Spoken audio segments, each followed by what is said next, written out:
Buenos días a todos y todas, ¿cómo están? Estamos en un nuevo programa, El Futuro Ya Llegó, y estoy como invitado especial. Es 1 de mayo, vamos a discutir con 4 jóvenes de actualidad nacional y por sobre todas las cosas también vamos a empezar a reflexionar cuál es la situación actual que está viviendo la Argentina en lo que tiene que ver con el avance de la segunda ola, que no solo impacta a nuestro país, sino que mundialmente está generando transformaciones en el sistema económico, social y político. Hoy, en este 1 de mayo, la discusión se va a centrar fundamentalmente en las cuestiones sanitarias, en el rol de la oposición y también un poco, ¿por qué no?, en ver reflejado en la voz de los distintos panelistas que vamos a tener invitados en el día de hoy, cuáles son las posturas políticas en relación a cómo pensar esta Argentina tan compleja, tan difícil, que está atravesando una situación excepcional que probablemente no se repita en mucho tiempo. Así que los invito a ver esta nueva emisión del Futuro Ya Llegó. Le mando un fuerte abrazo a Adrianita, que la tenemos aislada, y por sobre todas las cosas, como siempre repetimos, les pido a todos y todas que se sigan cuidando, que es lo más importante. Nos vemos en el próximo bloque. Les prometo que tenemos un programa espectacular.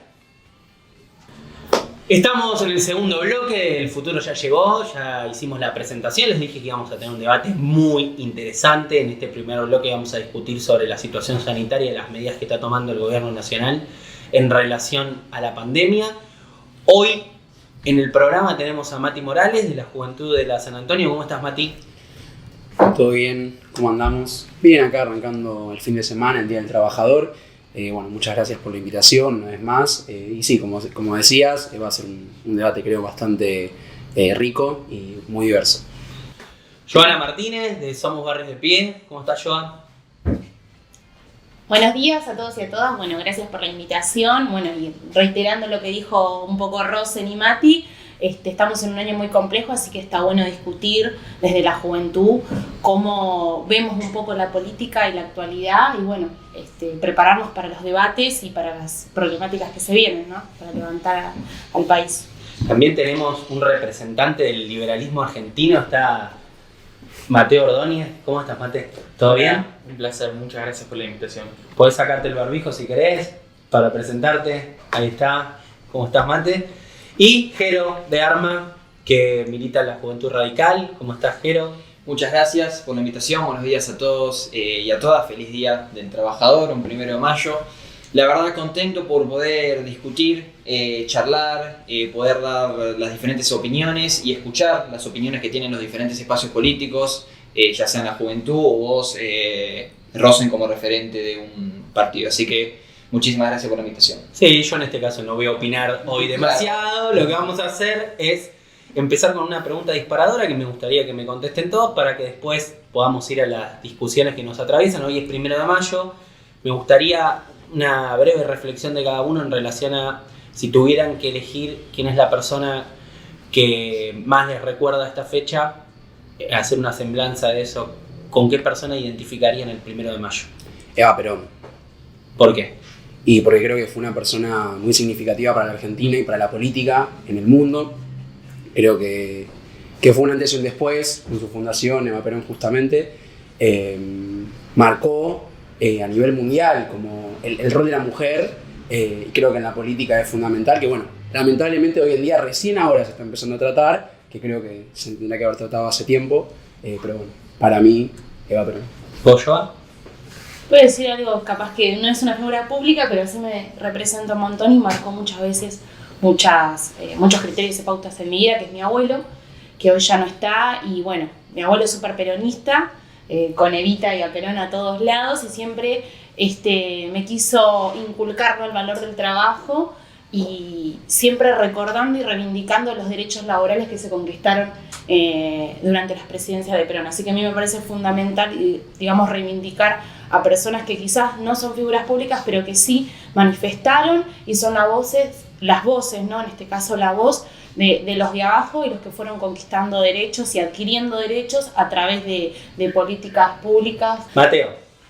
Yo creo que hoy, el 1 de mayo, reivindicaría al padre de nuestra Constitución, Juan Bautista Alberdi, que es quien puso en marcha los valores de la cultura del trabajo que tan prósperos y ricos nos hizo en el año 1853.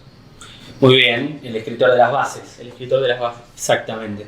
¿Y usted, señor? Yo comparto como Joa una persona que me identificó y veo y quiero seguir el trabajo, es el trabajo de mi abuelo, un senador estupendo que leo las diferentes leyes, las diferentes acciones que impulsó y me doy cuenta que ese es un camino que hay que seguir, que yo quiero seguir y el trabajo que hizo fue inmenso. Así que hoy es un ejemplo a seguir y lo quiero recordar en este día, el Día del Trabajador. Una gran trabajadora como concejal también, que fue parte de tu familia, la hermana de tu abuelo. Exactamente, Betty. También Poder recordarla. Probablemente haya sido de las concejales más prolíficas que tuvo el Consejo Deliberante de Merlo. Bien. Ahora sí, vamos, después de hacer esta semblanza, vamos a escucharlos un poco en relación a lo que tiene que ver cómo ven cada uno de ustedes las medidas sanitarias que está adoptando el gobierno para frenar la situación de pandemia que estamos afrontando, que mundialmente se conoce como la segunda ola. Y yo creo que la realidad es que están encarando bastante bien, o sea, la realidad es que tenemos que empezar a tener muchos más cuidados, muchas más restricciones. Ayer hice en Instagram una pregunta que decía cómo va la cuarentena, qué sé yo, y muchos chicos de las provincias me decían, no, porque vos sos de Buenos Aires y sí, tienen restricciones, qué sé yo estoy acá, iba a la pepa, y le digo, flaco, tipo, lamentablemente en algún momento también vas a tener, o sea, no lo festejes. Yo creo que también tenemos que empezar a tomar conciencia de lo que está pasando, ¿no? Muchas personas se lo toman a chiste y nada, con respecto a la gestión del presidente Alberto Fernández, estoy de acuerdo con cómo está efectuando todo el tema del DNU y demás. Vos me imagino que no pensás lo mismo. A ver, yo creo que el gobierno no tiene margen de error. 6 de cada 10 chicos en Argentina son pobres. La situación sanitaria es extremadamente catastrófica. Si miramos los datos de ayer, 5.400 pacientes en terapia intensiva. Yo creo que no hay que caer en la falsa dicotomía de libertad total o cuarentena total. Yo creo que se puede encontrar un equilibrio. La evidencia empírica es muy clara. Los países que dejaron toda libertad y no restringieron, fracasaron. Caso Brasil, por ejemplo. Los países que restringieron todo al 100%, caso Perú, por ejemplo, fracasaron. De la pandemia no se sale solo con más restricciones o con más libertades. De la pandemia se sale con ciencia y tecnología. A lo que me refiero, testeos, vacunación masiva, barbijos, con purificadores de aire. Cuando las sociedades absorben esa ciencia y esa tecnología, las sociedades terminan con la crisis. Yo creo que el gobierno tiene que acelerar ese proceso. Y no estoy del todo de acuerdo con ciertas restricciones, pero al fin y al cabo las restricciones que está tomando hoy en día el presidente no me parecen erradas. Y ahí es tu parte pragmática del liberalismo, digamos. Sería mi parte pragmática, sí. Bien, eso es interesante. ¿Vos cómo la ves, Pero?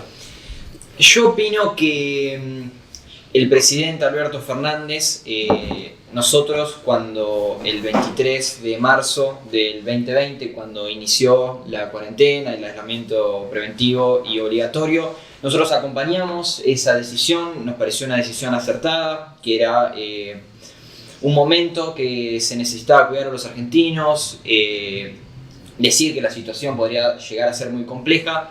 Hoy en día hay acciones que tomó el presidente que las acompaño, que digo que están bien, que son necesarias, que la ciudadanía tiene que volver a tener ese rebrote de cuidados, ¿no? Es importante que se sigan cuidando.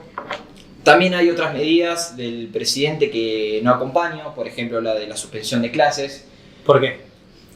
Hoy en día hay muchos chicos que no tienen la posibilidad de a lo que se les llama las clases virtuales. No me parece una medida que contemple a la mayoría de los chicos de la Argentina.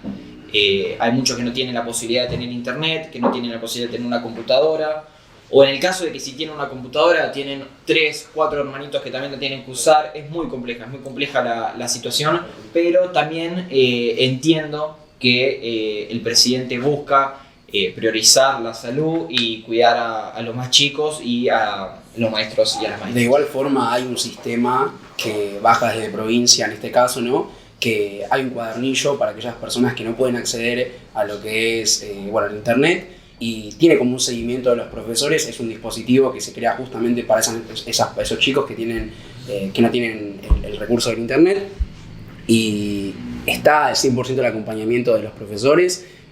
No sé si sabías, pero... No, sí, los profesores hacen un trabajo estupendo, la verdad.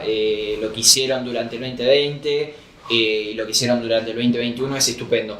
Me gustaría ver en un barrio alejado del conurbano si existe ese cuadernillo. Nosotros la semana pasada estuvimos en un comedor y me dijeron que los chicos no tenían nada, completamente nula. No todos los colegios lo tienen. Se bajan los cuadernillos. Completamente nula la asistencia al colegio, ya sea con el cuadernillo, como vos decís, o con las clases virtuales.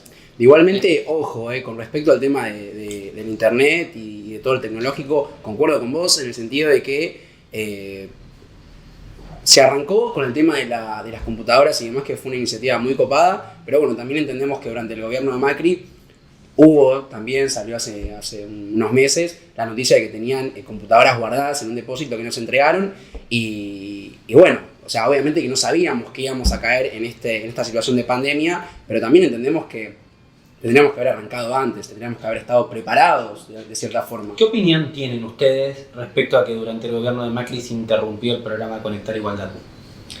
¿Contesto yo? ¿Puedo hacer una distinción antes? Sí, obvio.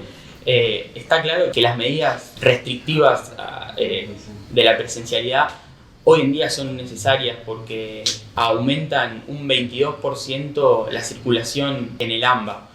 Pero yo creo que la política tiene que tomar decisiones, tiene que de una vez consensuar, porque no se puede estar un año sin clases presenciales. Me pareció muy interesante el último proyecto de Leandro Santoro, que quiere imitar el modelo alemán.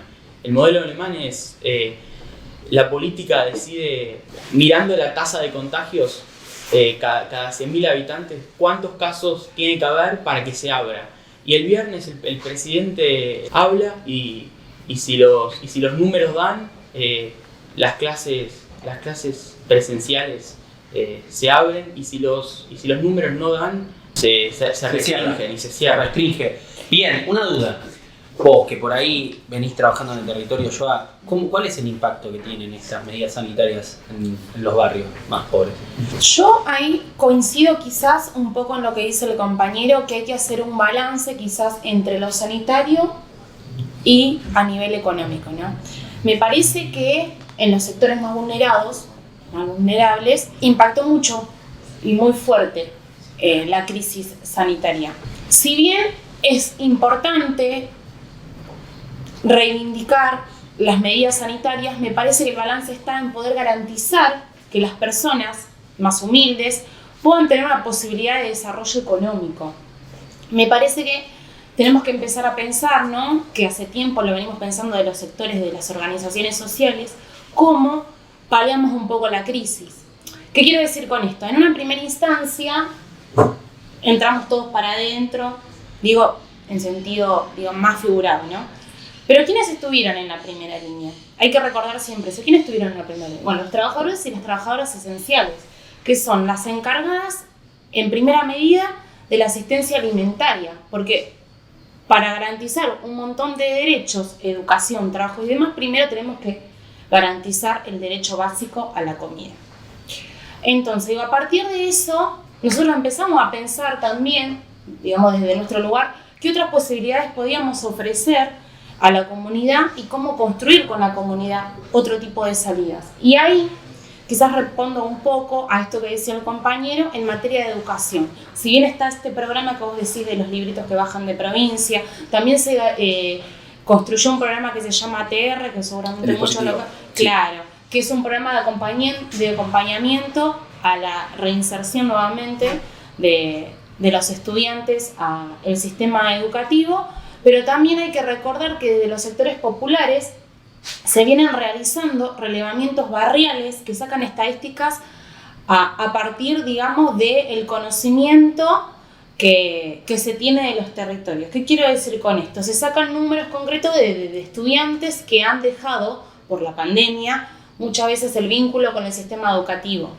Bueno, en este caso, ¿qué se hizo desde ese lugar? Se acompañó esas trayectorias. En esos lugares donde quizás les cuesta llegar al Estado, y no digo que no llegue porque nosotros somos parte del Estado y también somos responsables de garantizar derechos básicos como es el alimento, el trabajo y la educación, bueno, ahí estuvo. Entonces me parece que hay, digamos, una salida quizás incipiente en materia educativa, porque si nos cerramos en que solamente no hay conectividad, entonces tendríamos que abrir todas las escuelas. Yo sinceramente coincido con las medidas que manifestó el gobierno nacional y provincial en este sentido, que hay que tratar de ver que en los focos grandes de contagio, y no hablo en sí de la escuela en sí, sino el movimiento que eso provoca, ¿no?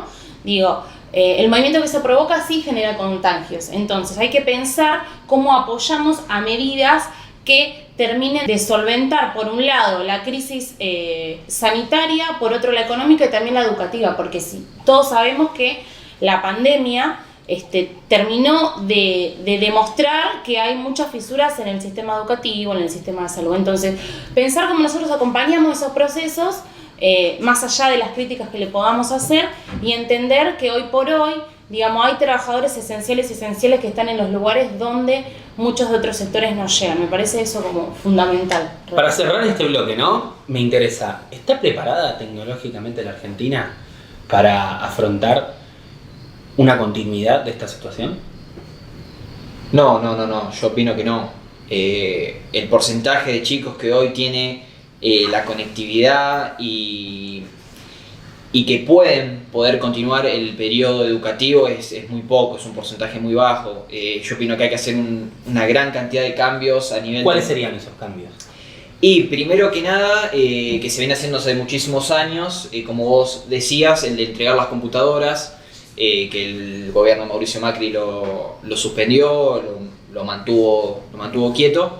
Ese es un gran cambio para que cada chico y cada chica de los colegios del Estado tenga su computadora, ¿Qué impacto? Les pregunto algo, ¿no? Porque es muy importante. ¿Qué impacto puede tener la posibilidad de obtener la herramienta tecnológica sin tener garantizada la conectividad? Y ahí volvemos de vuelta a esto del balance, ¿no? Primero me parece que habría que pensar una estrategia quizás para que la tecnología llegue a los lugares que hoy por hoy no está llegando, y sobre eso pensar una política de vuelta a destinar computadoras, o de que los sectores populares que no tienen acceso quizás a cierto tipo de tecnología lo puedan adquirir. Pero digo, esto no va acompañado, como se ha visto, ¿no? Se ha visto en épocas del macrismo, donde quizás se entregaron unas últimas computadoras, yo me acuerdo porque en esa época también estaba estudiando, pero no tenían garantizada la conectividad. Bueno, pensemos qué tipo de estrategia podemos hacer para que la conectividad llegue, y sobre eso después, digamos, la computadora como algo tangible que garantice un acceso mejor a la educación. Y por último, y como última cuestión, ¿qué herramienta consideramos que es la mejor en términos de pensar una integración del sistema educativo desde la virtualidad? Además de garantizar la conectividad, garantizar que todos tengan su computadora y demás. ¿Cuál es la herramienta más dinámica que ustedes creen que pueden usar los docentes, que también tenemos, me hago cargo, una limitación importante en términos de formación para yo creo que tienen que empezar a ver más, en este caso por Zoom o por la plataforma que utilicen, más talleres en relación a lo que les interesan a los jóvenes y a los que también los va a preparar para el día de mañana que finalicen la etapa de la secundaria y pasen a un terciario, que bueno, es lo que apuntamos, que sigan una carrera universitaria o terciaria. Y bueno, también creo que esta deficiencia del sistema educativo que viene arraigado de hace años, que tiene que empezar a haber mucho más contenido enfocado a lo que los jóvenes también les interese para el día de mañana poder desarrollarse, que se puedan proyectar a algo en base a también lo que les interesa. De igual forma quiero remarcar que hace muy poquito estoy hablando con profesores y me decían que desde el año pasado a ahora aumentó mucho la participación de los chicos en los colegios, y bueno, es algo que me parece importante para remarcar. Bien, Seguimos en el próximo bloque. Me interesa, para que vayan pensando, el rol de la oposición en relación a las medidas que está tomando el gobierno. ¿Qué tipo de oposición necesita la Argentina para esta etapa política? Y ¿qué debería mejorar el oficialismo en su relación con la oposición si es que creemos que necesita mejorar en algo? Pensémoslo para el bloque que viene. Estamos en el segundo bloque del Futuro Ya Llegó, este programa que hoy estoy conduciendo como invitado. Les agradezco que me hayan tenido en cuenta. No hay nada más enriquecedor que dialogar con los jóvenes, aunque yo tampoco estoy tan lejos, chicos. ¿Cuánto tenés? Yo 32. Estás lejos. Estás ahí, está bien. Estás No, lejos. está dentro del Hace margen. 2 años. Está bien. La juventud Hace de los 15 a los 14 30. años me fui de viaje egresado, que hoy lamentablemente hay muchos chicos que eso no lo pueden vivir. Te queremos Es una más días pena acá. por ellos, es una pena. Bien, como para seguir, y vamos a ponernos serios. Hoy en la Argentina hay una discusión sobre el rol que tiene que tener la oposición. Hay muchos sectores de la oposición que se van, valga la redundancia, posicionando sobre diferentes temas de distinta manera. ¿Sí? Se ve que hay sectores más duros y hay sectores más conciliadores. Podríamos hablar de los acuerdistas y de los que tienen una posición más extrema en relación al trato que le dan a las medidas del gobierno.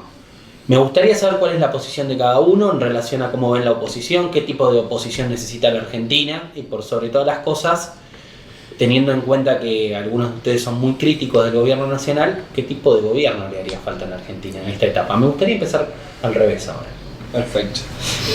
Yo creo que en oposición hay muchos que son muy oportunistas, que utilizan la situación actual para hacer campaña, para utilizar diferentes formas de decir, bueno, vamos a ponernos en contra de esto, aunque creemos que esté bien, con total manera de que la mayor población está en contra, entonces vamos a apoyarlo, vamos a utilizarlo de manera positiva para nosotros. Me parece que hay mucho político oportunista. Me parece que la oposición tiene que tener un rol en donde diga de verdad las cosas que está en contra, las cosas que está a favor,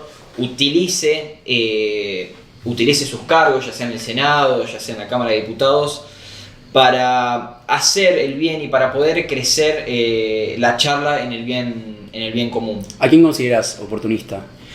Hay muchos. Decime. Hay muchos. Me parece que hoy la presidenta del PRO, Patricia Bullrich, está completamente haciendo una campaña para las elecciones que se vienen. ¿Con qué sector de la oposición te identificas? Si Patricia Bullrich te parece oportunista.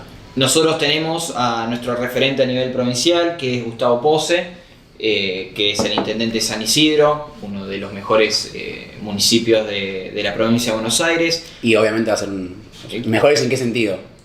A nivel de administración y de gestión. Con Y uno de obviamente- los presupuestos más altos de toda Latinoamérica. No. Pero de igual forma, a ver. O sea, lo que me están diciendo acá es, no es lo mismo gobernar Merlo que gobernar San Isidro, ¿no? Más o menos. Y obviamente ¿Qué que pasa presupuesto Son tiene dos San realidades Isidro? Perdón. distintas. Son- No, lo mismo exactamente, pero No sabes tiene- exactamente qué tiene- presupuesto tiene. Es el municipio con más presupuesto de toda Latinoamérica. De toda Latinoamérica, más que Ciudad de México, por ejemplo, o Ciudad de México es una ciudad autónoma, más que alguna Sao Paulo. ciudad importante o municipio importante de alguna provincia Sí. o departamento de Latinoamérica. Sí. Importante. San Pablo, San Pablo es una gran Ah. ciudad también, es un departamento de Brasil o un estado en realidad, se llaman allá. Tendríamos que pensar algún municipio dentro de... Ahí habría que ver. muchas veces escucho Conozco. comentarios con respecto a bueno que San Isidro tiene una muy buena administración y obviamente que va a tener una muy buena administración si las necesidades no son las mismas. Por ejemplo, un municipio importante, digo, como para pensar, habría que verlo en bases presupuestarias, puede ser Las Condes en Chile, por ejemplo, que es un municipio importante en términos de recaudación. No sabía ese dato de San Isidro, es muy importante, ¿eh? El presupuesto municipal más alto de Latinoamérica. Mirá vos. Sí. No, a nivel nacional acompañamos a Martín Lustó, que siempre se reflejó y impuso sus ideas de una manera constructiva. Eso es lo importante, una oposición constructiva, una oposición que lo único que haga es criticar, no sirve ni para ellos ni para los que están del lado de enfrente. Entonces me parece que es muy importante cuando una oposición comparte lo que piensa con el fin de poder ayudar a las ideas del otro y poder aportar a lo que está planteando el otro. Le fue bien ahí en la ciudad, Martín, ¿no? Sí, a Martín le fue muy bien. ¿Y en provincia? En provincia se competía Gustavo Pose contra Maxi Abad, que perdió Gustavo Pose por muy poco, aunque acá ¿Cuáles son en las el- explicaciones que le encontrás vos a esa derrota en la interna del radicalismo en la provincia de Buenos Aires? Es una sola, y es que el candidato, que el otro candidato, que es el de que es Maxi Abad, estuvo apoyado por todos los sectores de Juntos por el Cambio, ya sea el PRO. O sea, vos lo que me estás diciendo es que el radicalismo hoy está volcado absolutamente a defender su posición dentro de Juntos por el Cambio. ¿Y cuál sería la propuesta alternativa de ustedes en relación a eso? ¿No ser parte de ese esquema? No. Nosotros lo que aportamos y lo que es nuestro eje principal es el protagonismo radical, es poder formar una UCR en donde le den el valor que de verdad tendría que tener. Me parece que los 4 años de gobierno Macri, la UCR fue totalmente dejada de lado, no le dieron el espacio que le tendrían que haber... Vos dirías dado. como que el radicalismo tiene que recuperar su autoestima Completamente. y que Así. tendría que ser la columna vertebral de una propuesta opositora. Sí, ¿Cómo lo ves? hoy la UCR es el espacio político, uno de los espacios políticos más grandes de la Argentina, digamos, pueblo que vas, municipio que vas, hay un comité radical, digamos, el PRO se agarró de esa estructura nacional que tenía la UCR y me parece que es necesario hoy en día volver a un protagonismo radical, que la UCR vuelva a tener los mismos ideales que tenía hace 25 años, 30 años, que era un partido muchísimo más grande y con una estructura nacional O funcional. sea, el problema es de estructura, pero vos hablás de ideas. Y si yo, por ejemplo, escucho la propuesta de Alfonsín en el 83, poco tiene que ver con la propuesta de Macri. ¿Cuál es la idea en ese sentido? Porque Alfonsín y Macri son completamente dos cosas diferentes. Macri tenía, digamos, él pertenece al PRO. Ese es el problema que tiene el radicalismo. Lo siguen comparando con el PRO o con el partido de Elisa Carrió. Y eso es lo que busca Gustavo Pose y Martín Lustó a nivel nacional, poder separarse y poder así que la UCR tiene sus pensamientos propios, tiene su idea de poder liderar Juntos por el Cambio o la alianza que se venga en el 2023. ¿Y qué crees que fue lo que hicieron mal los radicales que fueron perdiendo espacio durante estos últimos años? Fueron acompañantes, fueron socios minoritarios de la alianza. Digamos, ellos se quedaron cómodos con lo que le dieron, que en Buenos Aires fue una vicegobernación, que fue la de Daniel Salvador, y todos esos espacios que acompañaron, la mayoría de los espacios que acompañaron los 4 años Macri fueron los que acompañaron a Maxi Abad en ganar la interna. Mate, y yo te pregunto a vos, ¿no? En términos partidarios y demás, entendiendo que un poco la propuesta por ahí que plantea Jero tiene que ver con recuperar el pensamiento socialdemócrata dentro del radicalismo. Vos con la socialdemocracia, ¿qué visión tenés? Yo creo que para acordar, Argentina necesita 3 acuerdos básicos: apertura irrestricta al comercio, reforma laboral radical y una reforma del Estado que baje el gasto público 12 puntos del PBI, ¿Cómo bajarías el gasto público? eliminando del cuajo la obra pública, ¿Y cómo reasignando partidas. Y la reasignación de partidas, ¿a qué lo harías? Hay un estudio del BID que demuestra la ineficiencia técnica del gasto público en América Latina. Argentina tiene 7 puntos de ineficiencia técnica del gasto público. 5 son filtraciones. ¿A qué te suenan las filtraciones? Decímelo vos. Robo, Ajá. Corrupción. corrupción. O sea, vos decís que el problema no es los administradores de la cosa pública, sino que el problema es directamente ejecutar ese tipo de gasto. Que eliminando esa posibilidad de que se haga, Eliminando... ¿y cómo garantizarías el empleo? Eliminando las transferencias discrecionales de provincia a municipio, eliminando de cuajo la obra pública y cambiando a un sistema de participación privada a la chilena, eliminás 8 puntos del PBI. Yo creo que con 8 puntos del PBI se puede hacer una reforma impositiva monumental que haga que las pymes puedan crear el empleo que Argentina tanto necesita y ese crecimiento que desde el 2011 no aparece en Argentina. Y una pregunta te hago, ¿no? Vos esas posibilidades de desarrollo de empleo, ¿la ves en relación a que la Argentina hoy tiene limitaciones vinculadas con la carga impositiva o vinculadas con el lugar que ocupa la Argentina en el mundo para desarrollar posibilidades o potencialidades económicas?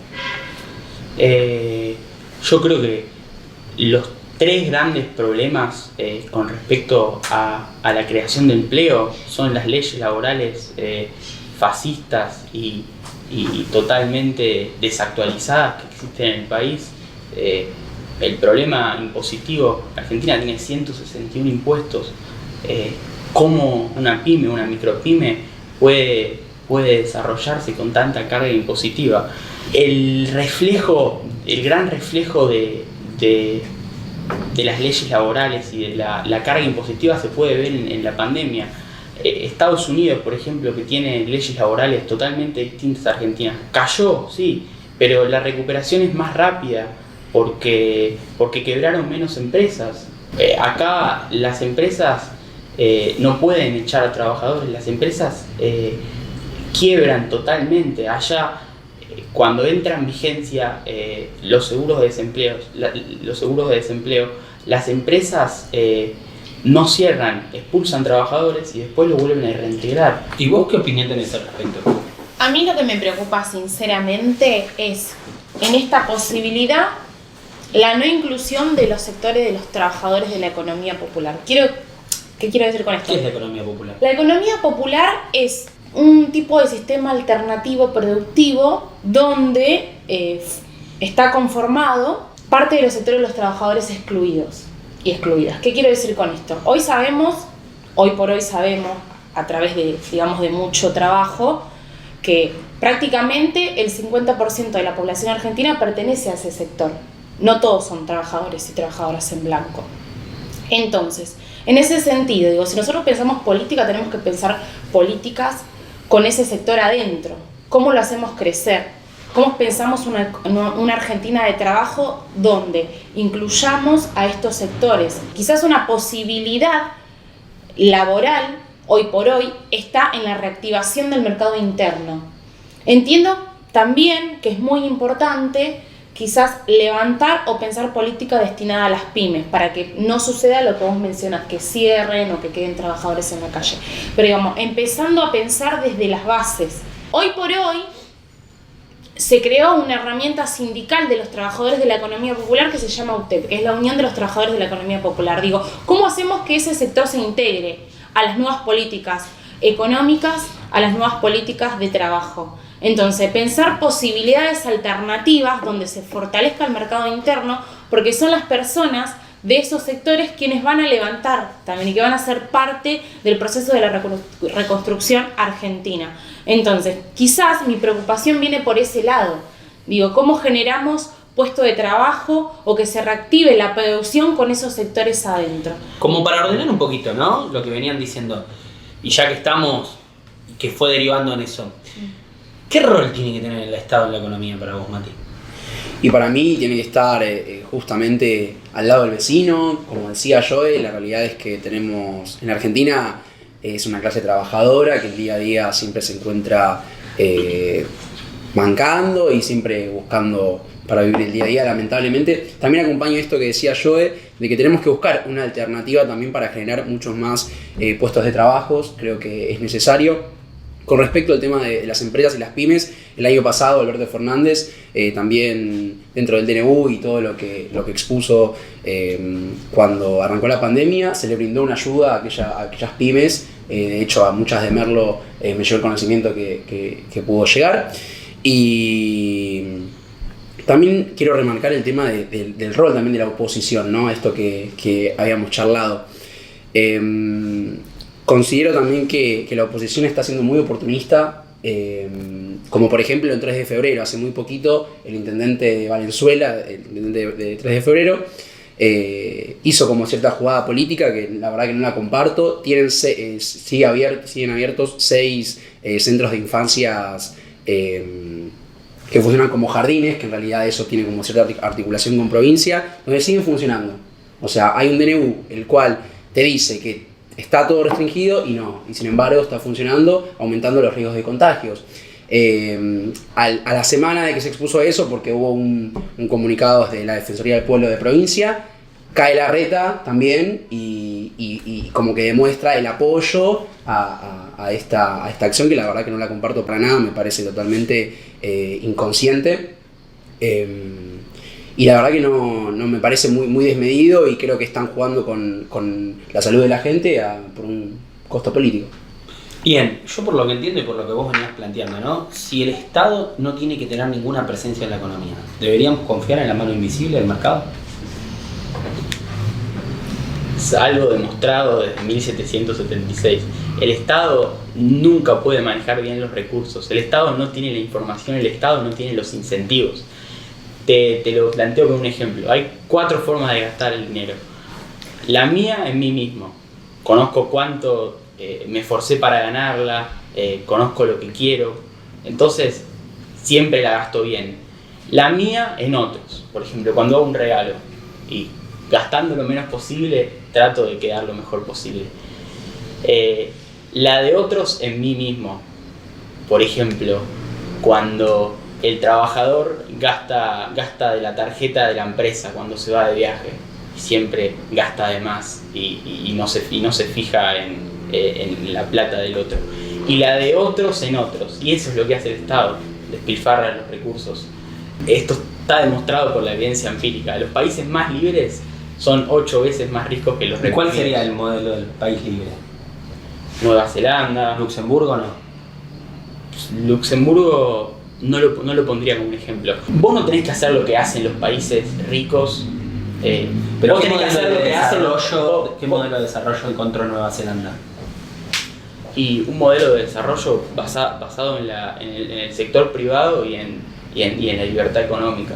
Yo quiero terminar un punto. Vos no tenés que hacer lo que hacen los países ricos, vos tenés que hacer lo que hicieron los países ricos para ser ricos. Caso Finlandia, caso en Noruega, caso... ¿Corea del Sur podría ser un ejemplo? Corea del Sur podría ser un ejemplo. Los países nórdicos crecieron y generaron un modelo de desarrollo humano en base al libre mercado. Y después, una vez que había un desarrollo económico y pocos pobres y casi nada de pobreza y no se necesitaba tanto crecimiento económico, el Estado intervino para resolver ciertos problemas en la sociedad. Pero el desarrollo siempre viene de la mano del mercado, no de la mano del Estado. Si el Estado no hubiese intervenido en la pandemia cuando empezó en el 2020, que le dio un apoyo a las empresas, a las pymes, a las empresas grandes, a los negocios chicos, muchísimas empresas más de las que fundieron hubiesen dejado de trabajar. Hay muchísimas trabajadoras y trabajadores que mantuvieron sus puestos de empleo gracias a la plata que el Estado pudo dar para ayudar a la empresa. Muchísimas empresas están agradecidas por esa iniciativa. Esas son las cosas positivas que me parece que hay que destacar. Ahora me parece, no estoy muy seguro, que el Estado va a volver a dar un apoyo económico, si no me equivoco, para este cierre que se viene. Esas son las maneras que me parece que tiene que intervenir el Estado, que son necesarias. Después hay otras maneras que se pueden debatir, que no van, que hay casos de corrupción, como decía él, pero el Estado me parece que tiene que intervenir cuando la empresa lo necesita y cuando la economía lo necesita. Y estoy totalmente de acuerdo, porque vos imagínate, ahora volvés a mencionar, va a salir un ingreso familiar de emergencia nuevamente. La política del IFE del año pasado se va a volver a manifestar. ¿Vuelve como IFE? No, vuelve con otro nombre, o sea, es una política, digamos, económica de emergencia, pero considerando que tenemos el 50% de los trabajadores y las trabajadoras dentro del marco de la economía popular, digamos. Entonces, si ese sector no consume ¿Cómo reactivas un país? ¿Cómo reactivas la economía de un país? Sí o sí, necesitamos un Estado interventor para que gestione política pública de esos sectores que son los que en definitiva van a terminar consumiendo. Porque si no lo pensamos con ellos adentro, entonces hay una parte que no está resuelta y así un país como Argentina subdesarrollado nunca se va a levantar. Me parece que tenemos que pensar políticas que reconstruyan al país, pero que todos los sectores sean protagonistas. ¿Vos confías en que el mercado tiene capacidad de equilibrar la oferta y la demanda? Sin dudas, sin dudas. Antes me gustaría resaltar un punto que recién remarcó ella. Nosotros no ignoramos las condiciones de Estado y sabemos que hay un 40% de la población que es pobre. Por eso, cuando hablamos de hacer ajustes del gasto público, los ajustes los queremos hacer desde la política y no desde la gente. Para que la gente tenga la libertad y tenga la independencia de un trabajo digno y ahorrando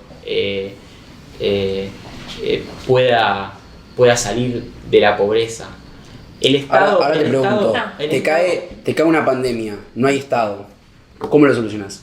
¿Cómo sobreviven los negocios? Ponele, Sin el Estado. sin el Estado.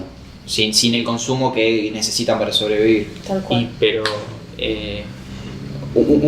una pregunta, ¿por qué las empresas pierden sus ingresos? Por las restricciones mismas del Estado. Si no hay Estado, no hay restricciones y las empresas funcionan libremente. Entonces priorizamos no. la economía por sobre la salud de la población, eso me estás diciendo. No. Yo no soy partidario de eliminar el Estado. Yo no soy anarcocapitalista, yo soy un liberal clásico. Yo estoy... Vos pensás un Estado gendarme que garantice la seguridad de los negocios y que se ocupe de todo lo que no genera rentabilidad. La administración de justicia. Claro. Exacto. ¿Y qué política alternativa tenés para esos sectores que vos estás mencionando, que querés construir trabajo? Porque noto mucho el discurso de la meritocracia, una persona que ahorre, que junte su plata, que se proyecte, que avance, digo. En el discurso de la meritocracia, ¿es aplicable para los sectores más humildes en una Argentina como hoy? Un discurso muy lindo, pero poco aplicable. Claro. ¿Existe igualdad de oportunidades en la Argentina? Como Nosotros para no pensar creemos en la igualdad de oportunidades porque la igualdad de oportunidades es profundamente violenta y va en contra del principio básico del De la liberalismo, competencia. que es la igualdad ante la ley. Nosotros no creemos que si tendríamos que jugar al tenis un partido contra Federer para tener igualdad de oportunidades le tendríamos que cortar un brazo. No, nosotros creemos en el principio de igualdad ante la ley y creemos que no hay que lograr una igualdad de oportunidades, hay que lograr una mayor cantidad de oportunidades para los más vulnerables. Perfecto, me quedó clarísimo. Pero quiero cerrar porque tenemos que terminar el programa hoy. Y les voy a hacer una pregunta. Si ustedes hoy tuvieran que elegir qué político argentino representa mejor sus ideas, díganme uno.